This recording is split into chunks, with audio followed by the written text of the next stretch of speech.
السلام علیکم ورحمۃ اللہ تعالیٰ وبرکاتہ۔ نمازی حضرات توجہ فرمائیں۔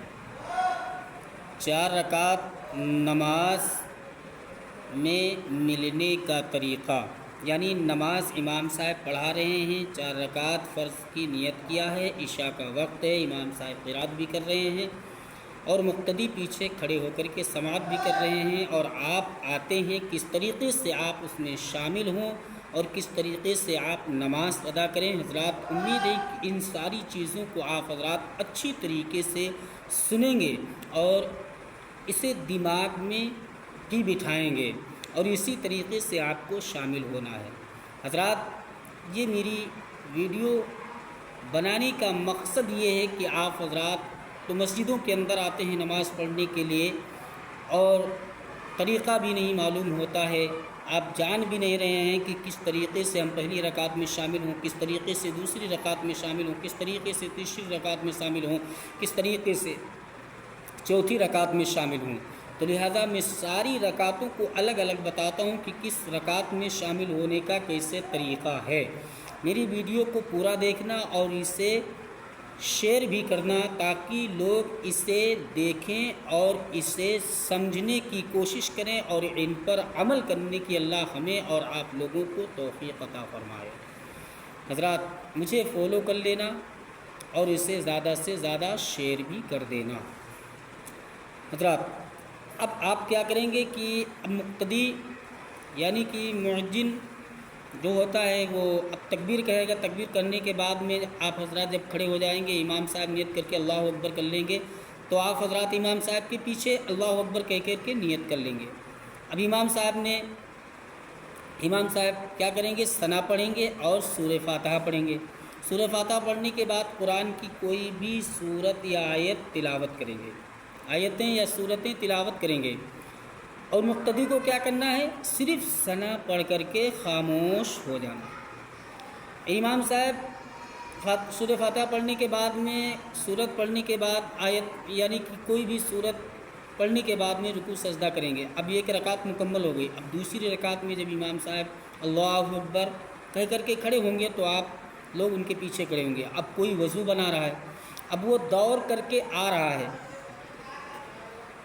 پہلی بات تو یہ ہے کہ نماز کے لیے آنا تو آہستہ سے آنا اور تھوڑی دیر اپنی جگہ پہ کھڑے ہو جانا یا بیٹھ جانا، دل کو تسلی مل جائے، دل کے اندر شریر کے اندر تھکاوٹ محسوس نہ ہو، سکون مل جائے۔ اس کے بعد آپ آئے اور امام کے پیچھے کھڑے ہو گئے، امام صاحب قرات کر رہے ہیں۔ اب کھڑے ہونے والا کو طریقہ نہیں معلوم ہے کہ تیسری رکعت میں کس طریقے سے شامل ہوا جاتا ہے، یعنی کہ دوسری رکعت میں کس طریقے سے شامل ہوا جاتا ہے۔ اب وہ کھڑا ہو گیا، نیت کیا، نیت کرنے کے بعد سبحانک اللہم وبحمدک، یہ کیا ہے؟ تو حضرات دوسری رکعت میں شامل ہونے کا طریقہ یہ ہے کہ آپ آئے ادب و احترام کے ساتھ مقتدی کے بغل میں کھڑے ہو جائیں اور کھڑے ہونے کے بعد آپ نیت کر لیں۔ نیت کرنے کے بعد اللہ اکبر کہہ کے اپنے ہاتھوں کو کانوں تک لے جا کر کے ناف کے نیچے باندھ لیں۔ اب آپ کو نہ ثنا پڑھنا ہے، نہ قرآن کی کوئی آیت، نہ سورہ فاتحہ، کچھ نہیں پڑھنا ہے، بس آپ کو خاموشی اختیار کرنا ہے، خاموشی سے آپ کو سننا ہے۔ جب امام صاحب چوتھی رکعت میں سلام پھیریں گے تو آپ کو کھڑے ہو جانا ہے، کیونکہ آپ کی ایک رکعت چھٹی ہوئی ہے، آپ کو کھڑے ہو جانا ہے۔ کھڑے ہونے کے بعد میں آپ ثنا پڑھیں گے، سورہ فاتحہ پڑھیں گے اور قرآن کی سورت یا آیتیں کوئی تلاوت کریں گے۔ اس کے بعد رکوع سجدہ کریں گے، تحیات پڑھ کے، تحیات درود ابراہیمی دعا پڑھ کے آپ سلام پھیر دیں گے، آپ کی نماز مکمل ہوگی۔ دوسری رکعت میں جب شامل ہوں گے تو یہی اس کے لیے ہے۔ اب 2 رکعت مکمل ہو گئی۔ اب دونوں رکعت میں امام صاحب نے پہلی رکعت میں ثنا پڑھا، سورہ فاتحہ اور کوئی بھی سورت، اور دوسری رکعت میں امام صاحب یعنی امام کو کیا چاہیے کہ سورہ فاتحہ پڑھے اور قرآن کی سورت پڑھے، یعنی کہ قرآن کی سورت یا آیتیں پڑھے۔ رکوع سجدہ ہو گیا۔ اب 2 رکعت مکمل ہو گئی۔ اب تیسری رکعت تحیات پڑھنے کے بعد میں جب امام صاحب کھڑے ہوئے تو تیسری رکعت شروع ہو گئی۔ کتنی؟ تیسری رکعت شروع ہو گئی۔ اب جب تیسری رکعت شروع ہو گئی، وضو کرنے والا پانی بھرنے کے لیے گیا، دیر ہو گئی، وہ 2 رکعت اس کی ضائع ہو گئی، یعنی کہ چھوٹ گئی۔ اب وہ تیسری رکعت میں آ کر کے شامل ہو رہا ہے۔ آنن فنن آتا ہے، نیت کرتا ہے کہ کرتا ہی نہیں ہے، کیا کرتا ہے، کیسے شامل ہوتا ہے، البتہ اسے یہ بھی نہیں پتہ ہے۔ تو حضرات تیسری رکعت میں شامل ہونے کا طریقہ کیا ہے؟ تیسری رکعت میں شامل ہونے کا طریقہ یہ ہے کہ آپ آئیں، ادب و احترام کے ساتھ کھڑے ہو جائیں اور نیت کر لیں۔ نیت کرنے کے بعد اللہ اکبر کہہ کر کے آپ کانوں تک ہاتھ لے جا کر کے ناف کے نیچے باندھ لیں۔ اس کے بعد آپ کو ثنا نہیں پڑھنا ہے، نہ ثنا پڑھنا ہے، نہ سورہ فاتحہ پڑھنا ہے، نہ قرآن کی آیتیں صورتیں، کچھ بھی نہیں پڑھنا ہے تیسری رکعت والا۔ اب جب تیسری رکعت والا شامل ہو گیا، یہ ساری چیزیں کر لیا، نیت کر لیا اور خاموشی سے کھڑا ہو گیا، ثنا بھی نہیں پڑھا، اب اس کو چاہیے کہ امام صاحب جب چوتھی رکعت میں التحیات درود ابراہیمی دعا پڑھنے کے بعد میں جب سلام پھیریں تو اس کو چاہیے کہ وہ کھڑا ہو جائے۔ کھڑا ہونے کے بعد میں ثنا پڑھے، سورہ فاتحہ پڑھے اور قرآن کی کوئی بھی سورت تلاوت کرے اور نماز ادا کرے۔ اس کے بعد میں دوسری رکعت میں پھر کھڑا ہو جائے۔ پھر کھڑا ہونے کے بعد میں اب اس کو ثنا نہیں پڑھنا ہے، اب وہ سورہ فاتحہ پڑھے اور قرآن کی سورت پڑھے۔ سورت پڑھنے کے بعد رکوع سجدہ کرے، رکوع سجدہ کرنے کے بعد میں التحیات درود ابراہیمی دعا پڑھنے کے بعد سلام پھیر دے، اب اس کی نماز مکمل ہو گئی۔ ابھی یہی طریقہ چوتھی رکعت والے کا بھی ہے۔ اب امام صاحب کی 3 رکعت پوری ہو گئی، تیسری رکعت میں امام صاحب صرف سورہ فاتحہ پڑھیں گے، قرآن کی آیت کوئی نہیں پڑھیں گے، یعنی کہ امام قرآن کی آیت نہیں پڑھے گا، صرف سورہ فاتحہ پڑھنے کے بعد رکوع سجدہ ہوگا۔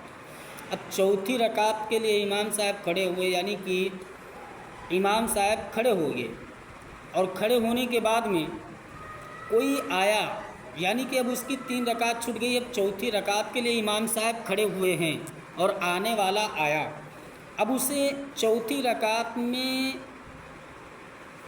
کس طریقے سے شامل ہونا چاہیے حضرات؟ تو اس کو چاہیے کہ وہ آ کر کے ادب و احترام کے ساتھ میں مقتدی کے بغل میں کھڑا ہو جائے اور کھڑا ہونے کے بعد میں وہ نیت کرے اور نیت کرنے کے بعد اللہ اکبر کہہ کر کے کانوں تک لے جا کر کے ناف کے نیچے باندھ لے۔ اب خاموشی اختیار کر لے، اسے ثنا بھی نہیں پڑھنا ہے، نہ ثنا پڑھنا ہے، نہ قرآن کی آیتیں، نہ صورتیں، نہ سورہ فاتحہ، کچھ بھی نہیں پڑھنا ہے، خاموشی اختیار کر کے کھڑا ہو جائے۔ اب امام صاحب تکبیر کہتے رہیں گے، رکوع سجدہ ہوگا، سب کچھ ہوگا، تحیات درود ابراہیمی سب کچھ ہوگا۔ اب جب امام صاحب سلام پھیریں تو سلام پھیرنے کے بعد میں چوتھی رکعت والا جو تھا اب وہ کھڑا ہو جائے، یعنی کہ اب سب لوگ کھڑے ہوں گے نا، پہلی رکعت جو دوسری رکعت جس کی چھٹی وہ بھی کھڑا ہوگا، جس کی تیسری رکعت چھٹی وہ بھی کھڑا ہوگا، جس کی چوتھی رکعت میں شامل ہوا جو 3 رکعت جس کی چھٹی وہ بھی کھڑا ہو جائے گا، 2 رکعت جس کی چھٹی وہ بھی کھڑا ہو جائے گا۔ اب جب چوتھی رکعت والا کھڑا ہوگا تو اس کو چاہیے کہ چوتھی رکعت والا جب کھڑا ہوا تو اب وہ ثنا پڑھے، سورہ فاتحہ پڑھے، قرآن کی کوئی بھی سورت تلاوت کرے، اس کے بعد میں رکوع سجدہ کرے۔ رکوع سجدہ ہو گیا، رکوع سجدہ، اب اس کے بعد میں التحیات پڑھ کر کے جب وہ کھڑا ہو جائے گا اس کے بعد میں اس کو کیا کرنا ہے؟ اب جب التحیات پڑھ کر کے کھڑا ہو جائے گا اس کے بعد میں کیا کرنا ہے؟ اب آپ اس کو قرآن کی یعنی کہ سورہ فاتحہ پڑھنا ہے اور سورہ فاتحہ پڑھنے کے بعد قرآن کی کوئی بھی سورت تلاوت کرنا ہے۔ تلاوت کرنے کے بعد میں اب وہ رکوع سجدہ کرے گا، رکوع سجدہ کرنے کے بعد کھڑا ہو جائے گا، اس کی یعنی کہ 3 رکعت، ایک امام صاحب کے ساتھ والی اور 2 جو اس کی چھٹی تھی، تینوں مکمل ہو گئی۔ اب چوتھی رکعت کے لیے وہ کھڑا ہے، چوتھی رکعت میں اس کو کیا چاہیے کہ صرف کھڑا ہو کر کے سورہ فاتحہ کا ورد کرے اور سورہ فاتحہ پڑھنے کے بعد میں رکوع سجدہ کرے، رکوع سجدہ کرنے کے بعد التحیات درود ابراہیمی اور دعا پڑھنے کے بعد سلام پھیر دے۔ سلام پھیرنے کے بعد اب امام صاحب کے ساتھ میں دعا مانگے، اللہ تعالی ہم لوگوں کی نمازوں کو اپنی بارگاہ عالیہ میں قبول کر رہے۔ اللہ عالم الغیب ہے، وہی قبول کرنے والا ہے۔ تو لہٰذا آپ لوگوں سے گزارش ہے کہ میری اس ویڈیو کو اگنور مت کرنا، اسے زیادہ سے زیادہ شیئر کرنا، کیونکہ آج ہمارے بھائیوں کو اسلامی معلومات کی سخت ضرورت ہے، انہیں یہ نہیں پتہ ہے کہ کس طریقے سے نماز ادا کی جائے۔ تو حضرات امید ہے کہ آپ حضرات میرے چینل کو سبسکرائب کر لیے ہوں گے اور مجھے فالو بھی کر لیے ہوں گے۔ آپ مجھے شیئر بھی کر دیے ہوں گے۔ تو السلام علیکم ورحمۃ اللہ تعالیٰ وبرکاتہ۔ اگلی ویڈیو میں پھر ملتے ہیں۔ السلام علیکم۔